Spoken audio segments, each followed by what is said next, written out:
Shambulio la kudhuru mwili alilolipata katibu mwenezi BAWACHA ambaye amefahamika kwa jina la Sigrada Wilherd Mligo. Huyu ana miaka 34, ni Mbena na ni mkazi wa Mji Mwema katika mkoa wa Njombe.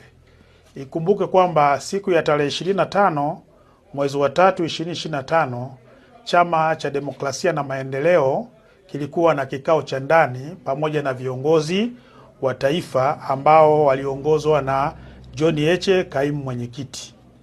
Katika kikao hicho mambo mbalimbali yalijadiliwa, likiwemo lililokuwa linamhusu Sigrada Wilherd Mligo ambaye ni katibu mwenezi wa BAWACHA taifa, juu ya kufanya mikutano bila kufuata utaratibu wa chama hicho.